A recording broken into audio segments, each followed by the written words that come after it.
మహాగణాధిపతయే నమః. ఓం గురుభ్యో నమః. ఓం శ్రీమాత్రే నమః. పరమేశ్వర స్వరూపమైనటువంటి జ్యోతిష, వాస్తు మరియు ఇతర అనేకమైనటువంటి శాస్త్రములను మనకు అందించినటువంటి మహర్షులకి నమస్కారం. హయగ్రీవ హయగ్రీవ హయగ్రీవేతి యోపదేత్ తస్య నిస్సరతే వాణి జహ్నుకన్యా ప్రవాహవత్. అరుణాం కరుణాతరంగితాక్షీం ధృతపాశాంకుశపుష్పబాణచాపాం అనిమాదిభిరావృతాం మయూకైః అహమిత్యేవ విభావయే భవానీం. శ్రీమాత్రే నమః.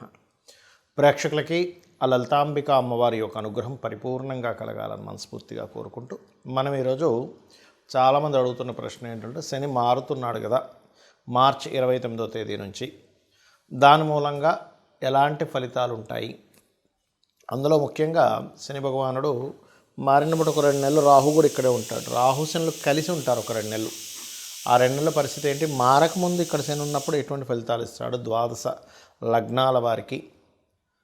అదేవిధంగా అసలు జాతకమే తెలియదు అనుకునేటువంటి వారు, నక్షత్రము లగ్నము ఏమీ తెలియదు కొంతమందికి, అటువంటి వారు ఎటువంటి జాగ్రత్తలు తీసుకోవాలి, ఎటువంటి శుభ ఫలితాలు ఉంటాయి అనేటువంటి విషయాల్ని ఒక్కొక్క లగ్నరీత్యా తెలుసుకుందాం. అయితే ఈ విషయాలు చెప్తుంది నేనైనప్పటికీ కూడా చెప్పిస్తుంది సాక్షాత్ లలిత అమ్మవారిగా భావిస్తూ ఒక్కొక్క లగ్నం గురించి మనం తెలుసుకుందాం. మేషలగ్నము, మేషరాశి. లగ్నం తెలిస్తే లగ్నం నుంచే ఫస్ట్ ప్రిఫరెన్స్ తీసుకోండి, లేదా రాశి నుంచి చూసుకోండి. ఒకటే విషయం గుర్తుపెట్టుకోవాలి, మీరు మీ లగ్నం నుంచి, అంటే మీది మేషలగ్నం కానీ మేషరాశి కానీ అయినట్లయితే మీకు ఒక 3 నెలల తర్వాత, అంటే 29/3/2025 తర్వాత నుంచి శని మారుతున్నాడు. అప్పటి వరకు శని ఇక్కడే ఉంటాడు. ఇక్కడ ఉన్నప్పుడు ఏంటంటే లాభశని మంచివాడే ఎవరికైనా కూడా. కాకపోతే ఏంటంటే కుజుడి యొక్క దృష్టి మీద ఉన్నాడు కాబట్టి లాభాలు తేవడానికి కష్టపడుతూ ఉంటారు బాగా. అదే కుజుడి దృష్టి కనుక లేకపోయి ఉంటే లాభశని బాగా యోగించేవాడు. మరి ఇక్కడ 12లోకి వస్తున్నాడు కదండి. 12లోకి వచ్చినప్పుడు మేషలగ్నం వారు ఎటువంటి జాగ్రత్తలు తీసుకోవాలి, ఏ విషయంలో బాగుంటుంది? ఎందుకంటే ఎప్పుడు కూడా బ్యాడ్ అనుకోకూడదు. కొన్నిసార్లు మంచి ఫలితాలు కూడా ఇస్తాయి గ్రహాలు.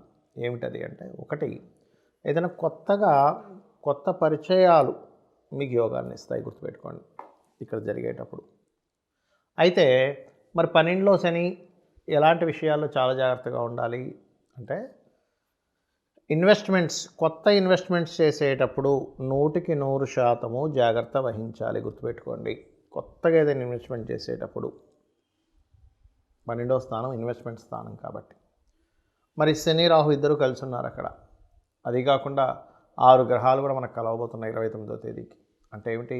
విదేశాలకు వెళ్ళాలని ప్రయత్నం చేసేటువంటి వారికి బాగుంటుంది. ఇక్కడ విదేశాలకు వెళ్ళాలి అనుకున్నప్పుడు మొట్టమొదటిగా మీరు గుర్తుపెట్టుకోవాల్సింది ఏంటంటే, అసలు మీ జన్మజాతకంలో విదేశీ యోగము అంటారు. అంటే 2-12 కాంబినేషన్, అంటే విదేశాలకు వెళ్ళి ధనం సంపాదించే కాంబినేషన్ ఉందా, లేనట్లయితే విదేశాలకు వెళ్ళి చదువుకునే యోగం ఉందా, విదేశాలకు వెళ్ళి ఉద్యోగం చేసే యోగంతో పాటు లేదా వ్యాపార యోగం ఉందా అనే విషయాన్ని మీరు క్లియర్గా తెలుసుకొని తీసుకోవాలి అక్కడ నిర్ణయం అనేటువంటిది. ప్రతిసారి ఏలినాటి శని స్టార్ట్ అవ్వగానే 12లోకి శని రాగానే నష్టాలు వస్తాయి అనుకోకూడదు. మీ జన్మజాతకంలో కనుక మీ లగ్నానికి శని కనుక శుభుడై మంచి యోగాన్ని ఇస్తే ఒక్కొక్కసారి విదేశాలకు వెళ్ళడం ద్వారా ఒక లాంగ్ టర్మ్ ఇన్వెస్ట్మెంట్ ద్వారా కూడా ఫలితం ఇస్తుంది, గుర్తుపెట్టుకోండి. ఇది ప్రధానంగా గుర్తుపెట్టుకోవాల్సిన అంశం. అయితే మరి దీనికి ఏమిటి పరిహారం? ఏమిటి? సేవ చేయడము. 12లో శని ఎప్పుడైనా సంచరించేటప్పుడు సేవ చేయాలి. అంటే చూస్తూ ఉంటాం మనం, కొంతమంది పేదవాళ్ళకి ఏదైనా పళ్ళు పంచిపెట్టడము, లేదా ఒక వస్త్రం ఇవ్వడము. రోడ్డు మీద ఎక్కడో పాపం చలికాలానికి చలికి వణికిపోతూ ఉంటాడు ఒక బిచ్చగాడు, అలాంటి వాళ్ళ దగ్గర ఒక దుప్పటి ఇవ్వండి, శని ఖచ్చితంగా సంతోషిస్తాడు. శని త్రయోదశి లాంటివి వస్తుంటాయి. అలాంటప్పుడు మీరు చక్కగా వెళ్ళి అక్కడ నూనె, నువ్వులు, తైలాభిషేకం చేసుకోవడము ఇవి చేయండి. మీ కిందన పనిచేసేవాళ్ళు, కార్మికులు కాదు, వాళ్ళకి ఏదైనా పంచిపెట్టడం చేయండి. ఆలయాలకు వెళ్ళి ప్రత్యేకంగా శివుని ఆలయానికి వెళ్ళి అక్కడ ఏదైనా సేవ చేయండి. 12లో శని సంచారం జరిగేటప్పుడు శివాలయంలో కానీ, ఆంజనేయ స్వామి ఆలయంలో కానీ, కాలభైరవ ఆలయంలో కానీ, కాలభైరవ అష్టకం చదువుకోవడం కానీ, రెగ్యులర్గా టెంపుల్కి వెళ్ళడం ఇట్లాంటివి చేస్తే, టెంపుల్కి వెళ్ళి అక్కడ ఏదైనా సేవ చేసినట్లయితే ఏలినాటి శని ప్రభావం అనేటువంటిది మీకు పూర్తిగా తగ్గుతుంది. ఇది గుర్తుపెట్టుకోండి. కొంతమందికి లగ్నము కానీ, నక్షత్రము కానీ, రాశి కానీ ఏమీ తెలియదు. తెలిస్తే కనీసం ఏలినాటి శని నడుస్తుందా, అర్ధాష్టమ శని నడుస్తుందా, అష్టమ శని నడుస్తుందా అని ఒక క్లారిటీ ఉంటుంది. అయితే మీకు ఒక విషయం గుర్తుపెట్టుకోవాలి అందరూ కూడా, శని అనగానే అదేదో మన మీద ఆయన కక్ష కట్టి ఇబ్బంది పెడుతున్నాడు అనుకుంటే పూర్తిగా రాంగ్. మీ కర్మే. నవగ్రహాలు కూడా రవి దగ్గర నుంచి 9 కూడా, అందులో 2 ఛాయాగ్రహాలు కూడా మీ యొక్క కర్మే ఆ రూపంలో వస్తుంది. మన కర్మ ఆ రూపంలో ఉందని మనం ఫస్ట్ అర్థం చేసుకోవాలి. రెండవది, ఈ కర్మ దాటలేమా అంటే ఖచ్చితంగా దాటగలం. ఎప్పుడు? శని అంటేనే కర్మకారకుడు, కృషికారకుడు, శ్రమకారకుడు అంటారు. శ్రమ ఎంత మనం చేస్తే శని భగవానుడు అంత ఆనందిస్తాడు. ఇంట్లో పడుకుంటే మాత్రం ఆయన ప్రభావం చాలా ఎక్కువగా ఉంటుంది, గుర్తుపెట్టుకోండి. శుభ్రంగా నేను ఏ పని చేయను, నాకు ఈజీ మనీ రావాలి, ఇలా ప్యాక్ ఆడితే నాకు డబ్బులు రావాలి, ఇలా ఇంకో దేంట్లోనో బెట్టింగ్స్ ఆడితే నాకు డబ్బులు రావాలి అని అనుకున్నారా, శని మొత్తం రోడ్డు మీదకి లాగుతాడు, గుర్తుపెట్టుకోండి. ఖచ్చితంగా రోడ్డు మీదకి లాగేటువంటి గ్రహం ఏదైనా ఉంది అంటే శని భగవానుడు. ఏది? ఈజీ మనీ రావాలనుకుంటే ప్యాకెట్లు ఆడుకోవడం, రమ్మీలు చూస్తుంటాం మనం ఇవాళ రేపు ఫోన్స్లో, రమ్మీ ఆడడం, లేకపోతే ఏదో గుర్రం పందాలకి వెళ్ళిపోవడం, లేకపోతే ఇంకోటి ఏదో పందాలు. అంటే వాళ్ళు తెలివితేటలు ఏమి పెట్టకుండా, ఏ పని చేయకుండా ఇంట్లో కూర్చొని నాకు డబ్బులు రావాలి, లేకపోతే గోవా వెళ్ళిపోయి ఇట్లాంటివి చేసే వాళ్ళకి శని ఎక్కడా సహకరించడు. మీరు అనొచ్చు మరి, ఏమండి మరి కొంతమందికి వస్తుంటాయి కదంటే పూర్వజన్మల్లో విపరీతమైన పుణ్యకర్మలు ఏవో చేసి ఉంటారు వాళ్ళు, అందుకే వాళ్ళకి ఒక్కోసారి లాటరీలో డబ్బులు రావడము, ఏ నిధి దొరకడమో ఇట్లాంటివన్నీ జరుగుతూ ఉంటాయి.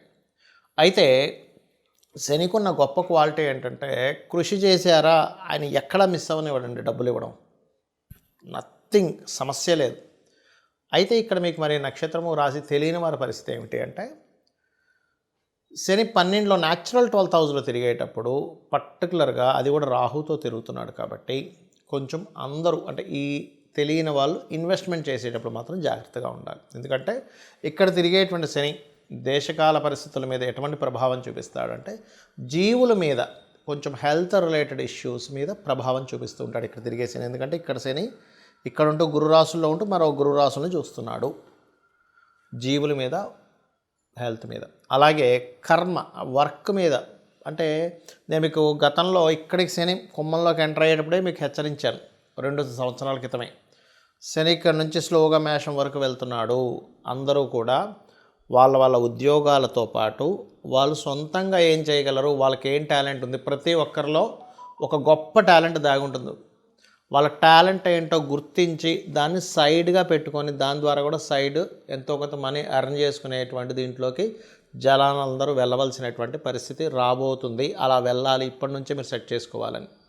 అందుకని ఏంటి, శనిలోకి ఎప్పుడైతే ఎంటర్ అయ్యాడో మళ్ళీ ఇంకొంచెం దాని యొక్క ప్రభావం పెంచుతూ ఉంటుంది.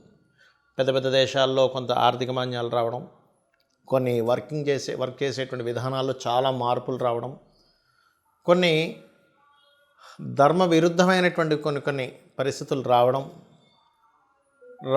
రాజ్య సంబంధించినటువంటి విషయాల్లో, రాజకీయ నాయక సంబంధించినటువంటి విషయాలు అనేకమైనటువంటి మార్పులు జరగడం, ఇవన్నీ కూడా జరుగుతూ ఉంటాయి స్లోగా శని యొక్క సంచారం ఎప్పుడైతే మారుతూ వస్తూ ఉందో. కాబట్టి మీకు డేట్ ఆఫ్ బర్త్ తెలిసినా తెలియకపోయినా ఏమైనా సరే ఒకటే గుర్తుపెట్టుకోండి, మీకు పనులన్నీ ఆలస్యం అవుతున్నాయి అంటే పూర్వజన్మల్లో ఎక్కడో శనికి సంబంధించిన దోషం మీరు చేశారు, అది ఈ కర్మలో ఈ రూపంలో వచ్చింది. అందుకని మీరు చేయవలసింది ఏమిటంటే శనివారాలు ప్రత్యేకంగా తైలము ఒంటికి రాసుకొని చక్కగా స్నానం చేయండి, దానివల్ల కొంత దోషం పోతుంది. రెండవది, మధ్యాహ్నం పూట నిద్రపోకండి పొరపాటును కూడా. చిన్నపిల్లలు, స్త్రీలు, బాగా ఏజ్డ్ పర్సన్స్కి సంబంధం లేదు, వాళ్ళు నిద్రపోవాలి. ఎందుకంటే వాళ్ళకి ఎనర్జీ సరిపోదు, మాటిమాటికి మేలుకు వస్తూ ఉంటుంది. మధ్యాహ్నం పూట కాసేపు నిద్రపోవాలి. ఇంట్లో స్త్రీలు ఇంట్లో పనులు ఉంటాయి, పాపం వాళ్ళు పొద్దున్నే లేచి చేస్తారు, వాళ్ళకి శనికి సంబంధం ఇబ్బంది ఏమి ఉండదు. కానీ మంచి యువకులు ఒక 15 ఏళ్ళ నుంచి 15 ఏళ్ళ వయసు నుంచి ఒక 55 ఏళ్ళ వయసు వరకు ఉండే వాళ్ళందరూ కూడా యువకుల కిందకే వస్తారు. వీళ్ళు మధ్యాహ్నం పూట కాసేపు నిద్రపోవడం ఇట్లాంటివి చేయకండి, శని ప్రభావం ఖచ్చితంగా పడుతుంది. మళ్ళీ కొంతమంది సాధకులు ఉంటారు, రాత్రి సమయంలో జపం చేసుకుంటారు, రాత్రంతా అమ్మవారి జపాలు చేసేవాళ్ళు ఉంటారు, వాళ్ళు మధ్యాహ్నం పూట కాసేపు పడుకోవచ్చు, దానికేం కాదు. నైట్ డ్యూటీ చేస్తూ ఉంటారు కొంతమంది, వాళ్ళకి ఇబ్బంది ఏం లేదు. కానీ మీకు ప్రభావం పడకుండా ఉండాలంటే మాత్రం ఇవి ఖచ్చితంగా పాటించాలి.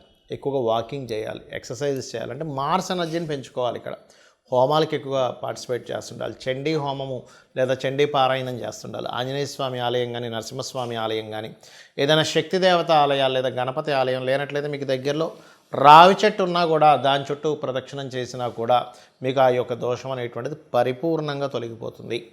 సో ఈ రకంగా చేసి మీ యొక్క అభివృద్ధి ఆ యొక్క స్వామివారి అనుగ్రహం లేదా అమ్మవారి అనుగ్రహం ద్వారా మీరు పొందాలని కోరుకుంటూ శ్రీమాత్రే నమః.